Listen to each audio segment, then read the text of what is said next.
Aujourd'hui dans cette vidéo, j'ai un invité spécial, quelqu'un que j'adore et dont j'adore le contenu, Karamo, mon ami qui est juste là. Je te mets dans la description de cette vidéo son compte Instagram et sa chaîne YouTube. Je compte sur toi pour aller le follow sur Insta et pareil sur YouTube.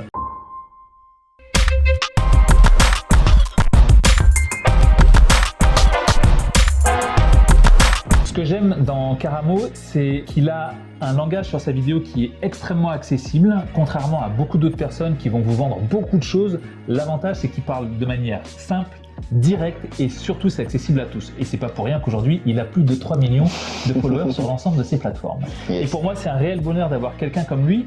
Aujourd'hui, on va vous parler du charisme. Comment soit augmenter son charisme, soit comment être encore plus charismatique. Tu sais, généralement, dans la vie de tous les jours, on a des personnes qui sont un peu timides, un peu réservées, qui ont peur peut-être de s'imposer, qui ne font pas la différence entre tout un tas de choses. Et l'idée, c'est qu'elle dit toujours « j'ai envie d'être plus charismatique ».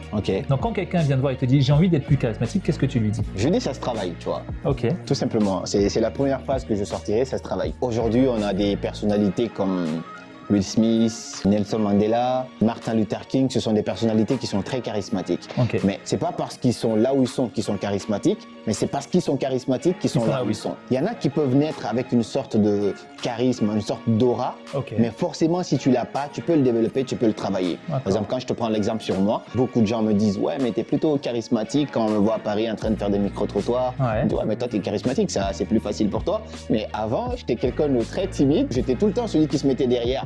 Très réservé. Ouais, très réservé. Avec des filles, je n'osais pas parler aux filles. J'étais toujours celui qui se victimisait un petit peu. C'est plutôt facile. Pas forcément pour le parler, mais c'est plutôt facile de parler à n'importe qui maintenant, que tu sois une personnalité, une fille, un homme, c'est plutôt facile. Donc le charisme, ça se travaille. Alors là, c'est le moment de liker la vidéo. Je compte sur toi si tu peux appuyer sur le petit like. Ouais, vas-y, like. Allez, juste là. Dans cette vidéo, justement, je compte sur toi pour donner des petites clés à ceux qui sont en train de nous écouter pour devenir ou développer leur charisme. Si tu devais définir pour toi le charisme ou être charismatique, qu'est-ce que c'est? En fait, pour moi, le charisme, c'est quelque chose qui se dégage à l'extérieur. C'est comme une sorte d'aura. Quand les gens te voient, qu'ils trouvent quelque chose de spécial en toi. Et que les gens aient envie de rester avec toi, de passer du temps avec toi. Lorsque tu es présent, que ta présence ne soit pas inaperçue. Quand tu es là, on sent que tu es là. Quand tu es là, on a envie que tu sois là. Et quand tu n'es pas là, on sent que tu n'es pas là aussi. Et ça, pour moi, c'est vraiment du charisme, hors toutes les définitions complexes qu'on peut te donner par rapport à cela. C'est pour ça que j'aime Karamo, c'est parce qu'il met des mots simples sur des choses qui peuvent parfois paraître un peu inaccessibles. Alors, je vais prendre un exemple très simple. Je suis quelqu'un de timide, je suis quelqu'un d'un peu réservé. Quand il y a une salle avec de nombreuses personnes, moi, je suis toujours en retrait, j'ai pas trop envie de parler, j'aime pas trop qu'on m'adresse la parole. Quel premier conseil tu pourrais me donner pour essayer un peu de sortir de ça et d'aller un peu plus vers les gens, par exemple? Je te dirais de faire des petits pas. Donc, des petits pas, c'est très simple. J'appelle ça la méthode des petits pas. Aujourd'hui, tu n'as pas l'habitude, tu n'as pas le courage de parler à des inconnus. Donc, tu te dis, tous les jours, je me lance un petit défi de juste aborder un inconnu pour demander n'importe quelle faveur. Mais vraiment, le minimum possible. Donc, tous les jours, tu fais un petit pas. Donc, aujourd'hui, supposons que tu n'as pas l'habitude de parler aux filles. Je vais prendre un exemple sur ça. Du coup, tu vois une fille qui passe. Je te dis pas d'aller la draguer. Parce que là, c'est un autre level. Encore un autre level. Ce que tu fais, tu viens, tu la vois. Bonjour, est-ce que vous aurez l'heure s'il vous plaît? Même si tu as une montre, tu vois. Et là, elle te donne l'heure et puis tu es fier de toi. Donc tu as fait un petit pas, ça augmente ta confiance en toi. Tu te dis, je me suis fixé ça, je l'ai fait, elle m'a pas bouffé, elle m'a pas mordu, elle n'a pas porté plainte. Le deuxième jour, tu viens, tu rencontres une autre personne, tu dis, bonjour mademoiselle, j'adore vos cheveux. Tu vois, fais un compliment juste sur les cheveux, tu t'en vas. Troisième jour, tu la vois, elle a des courses, une autre personne. Ah, je te trouve très mignonne, est-ce que je peux juste t'aider à transporter tes baguettes? Fais juste attention, faut pas qu'elle te prenne pour un voleur, mais tu fais ça, en faisant des petits pas comme ça, tu arriveras vraiment à une autre étape où tu diras à une fille, je te trouve très jolie, est-ce que je peux t'inviter à prendre un verre? Mais pour arriver là-bas, il faut faire la méthode des petits pas. Alors, je vais te prendre maintenant un exemple qui, pour le coup, on va dire, me concerne presque personnellement et je pense beaucoup de personnes qui sont en train de regarder cette vidéo. Moi, par exemple, je ne demande jamais rien aux gens. Je suis la première, tu as besoin d'aide, tu m'appelles, je suis là à 6h du matin s'il faut être à 6h du matin. Mais par contre, jamais je demanderai d'aide à quelqu'un. Pourquoi? Parce que moi, j'ai peur du refus. Comment tu gères le refus? Ok, je pense que le refus, il faut déjà essayer de briser tes croyances par rapport à ça. Tu demandes une faveur à quelqu'un, mais la personne te refuse.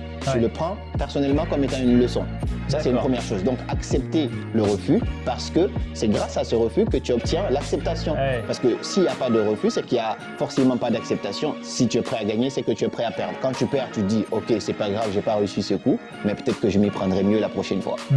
Alors, maintenant que j'ai réussi à passer cette méthode des petits pas et que je suis un peu moins timide et que j'arrive à aller vers les gens. Donc, j'ai envie d'être charismatique. J'ai envie d'attirer les gens, j'ai envie d'être charismatique. Comment je fais? La première chose, c'est de soigner ton apparence. Ok.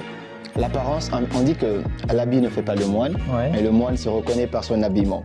Tu vois? Et du coup, la façon dont tu te présentes aux autres dit 10 fois plus sur toi sans même que tu ouvres la bouche. Donc si tu veux devenir charismatique, il faut que tu commences à prendre soin de toi à l'extérieur. Si cette vidéo et le contenu te plaît, je compte sur toi. N'hésite pas, si tu ne l'as pas déjà fait, vas-y, abonne-toi.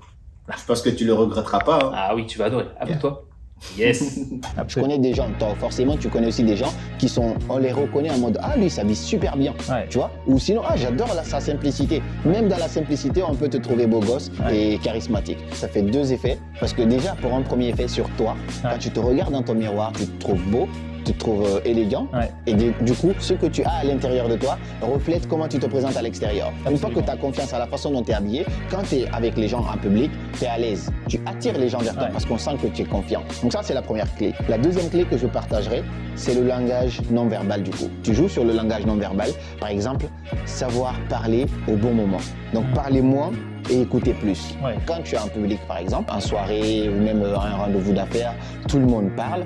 Si tu es la seule personne qui fait l'inverse de ce que les autres font, toi tu seras perçu comme étant très charismatique. Prêter attention de façon simple, tu regardes les gens, chacun parle, tu prêtes attention à ce que les gens disent, mais la seule fois où tu ouvriras ta bouche pour parler, on fera super attention à ce que tu diras. Ça me rappelle une petite histoire. Récemment, j'étais à Clermont, j'étais pas du tout venu à ce gala, on m'a invité à un gala, et je suis arrivé au gala, j'étais pas censé présenter parce qu'il y avait plein d'entrepreneurs, et du coup moi j'étais là caché dans mon coin et tout, et puis finalement, les gens m'ont reconnu.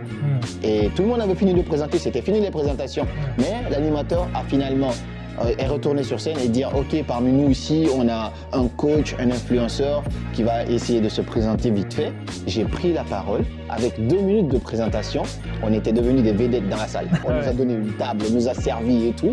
Après juste que j'ai parlé 2 minutes. Du fait de parler peu, ça donne beaucoup de valeur à votre parole. Ça donne 2 fois beaucoup plus de valeur à votre parole. Ça, c'est du coup la deuxième clé.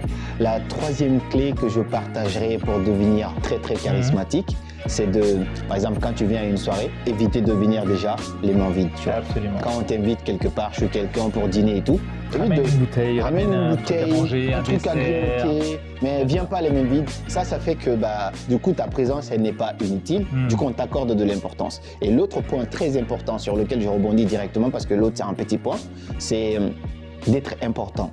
Plus tu es important, plus tu es charismatique. C'est-à-dire important. Ok, quand je dis important, au moins défendre une cause qui a vraiment un sens pour toi. Et quand les gens remarquent cela chez toi, ils te respectent pour cela. Parce que le charisme s'assimile beaucoup à tout ce qui est respect. Donc je sais que Tony Jazz c'est un entrepreneur, je sais que Tony Jazz c'est un vrai bosseur. Et puisque je le reconnais par rapport à ça, je le respecte. Et j'ai envie d'être entouré par Tony Jazz parce que j'adore sa philosophie, j'adore sa vision. Donc en une phrase, si je devais définir ce point, c'est être visionnaire, avoir une vision. Et toujours une vision. Même si tes projets ne marchent pas super bien aujourd'hui, garde une vision dans la tête, dis-toi que moi je veux aller là. Et quand les gens savent que tu veux aller là et que tu es sûr de toi, tu vas aller là, tu attires des gens autour de toi, c'est sûr et certain. Très bien. J'espère que vous avez aimé cette vidéo avec mon ami Karamo qui est juste là. Encore une fois, je vous laisse à l'intérieur de la description tous les détails pour revoir et voir encore le contenu de Karamo. Évidemment, c'est quelqu'un que j'affectionne énormément, donc je compte sur vous aussi pour aller le suivre. Karamo, le petit mot de la fin. Souriez, ça augmente votre degré de charisme. Ce n'est pas parce que ta vie est dure que tu ne souris pas, mais c'est parce que tu ne souris pas que ta vie est dure. Donc souris et ça va métamorphoser ta vie.